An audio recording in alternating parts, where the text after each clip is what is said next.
Hey, welcome to the Christ Revealed YouTube channel. I got a great interview coming up for you. Really great to be here with you. Enjoy this interview.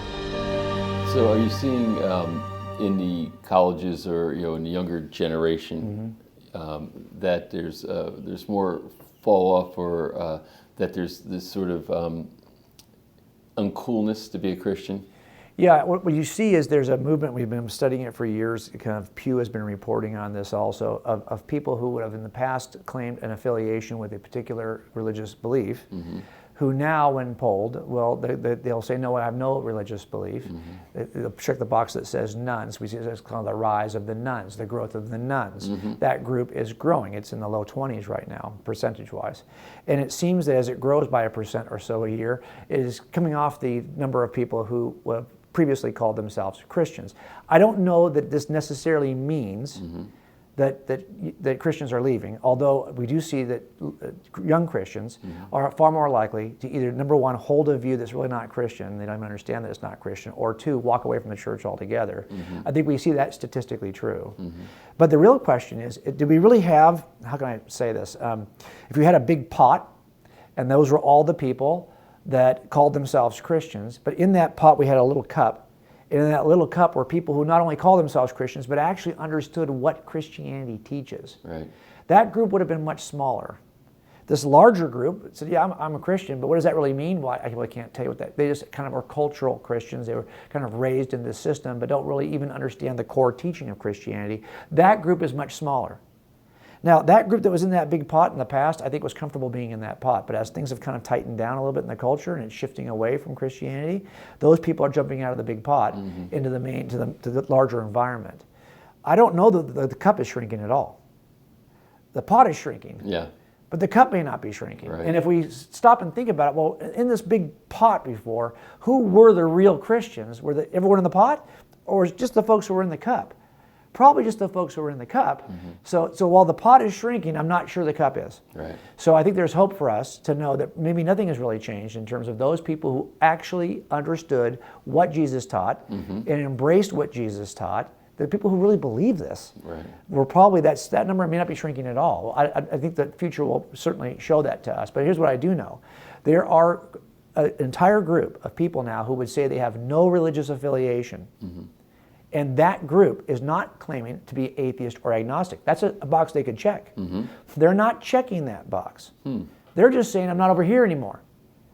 That is a mission field. Those are people who can be reached with the truth, because they are not saying, I'm against it. They're saying, and they're not saying they're for that. They're saying, I'm just no longer part of that pot. Well, it's time for us to get serious and grow the size of the cup. And if nothing else, I hope the work that we do in thinking, number one, we're called to do this. We're called to worship God with both our heart and with our mind. Yes.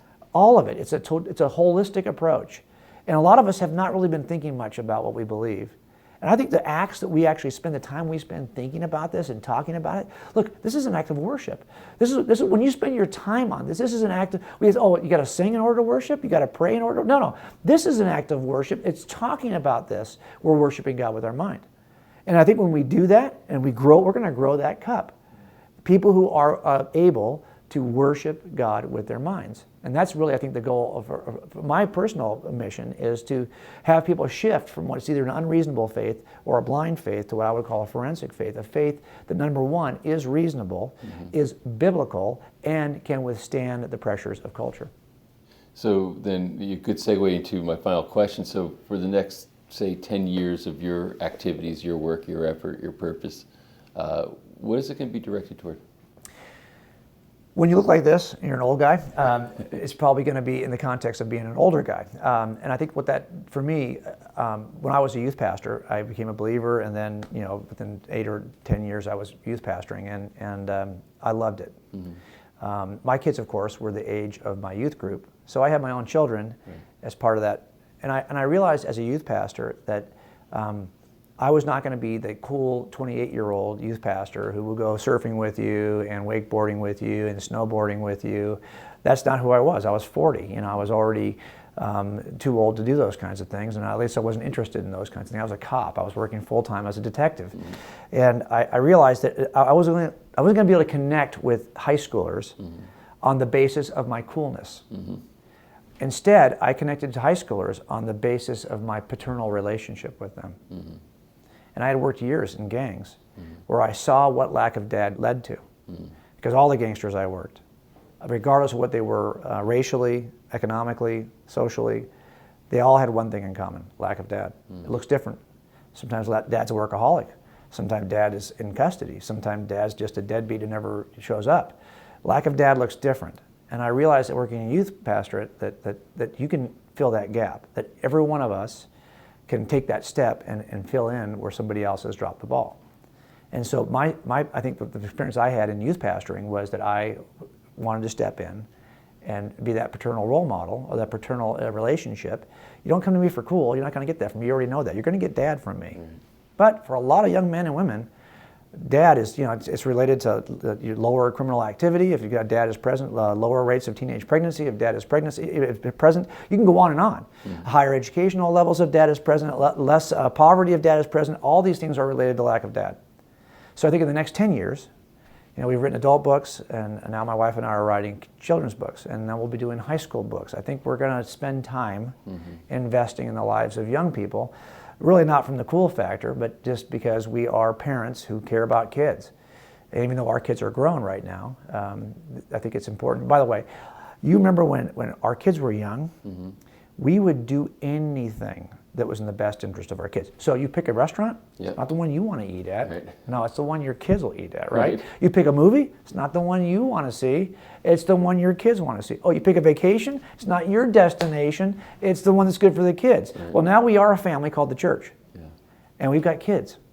They may not be our kids, but they're kids. I think every decision we make as a group going forward ought to be through the lens of we're raising kids. Oh, you don't like that kind of music? We're raising kids. Oh, you don't like that kind of thing, that kind of retreat? We're raising kids. Oh, you don't like that kind of calendar? We're raising kids. And if we would do that, we would raise up a next generation that would be amazingly committed and wouldn't suffer from all the lack of parenting that I think in some ways the disintegration of family that is the problem at its core. And we could actually address that from a Christian worldview that calls us to family. So I think the next, for us, 10 years will be trying to do what we can to strengthen family. Well, I wish you very well with that, and I think you'll probably be very successful in what you're trying to achieve. Thanks so much. I mean, your context is so unique, and I think really kind of thrilling. It's an intellectual thrill ride, the way that you approach and describe this, and your passion and energy is contagious, and I very much appreciate you spending time here with us today. Thanks, brother. I appreciate it.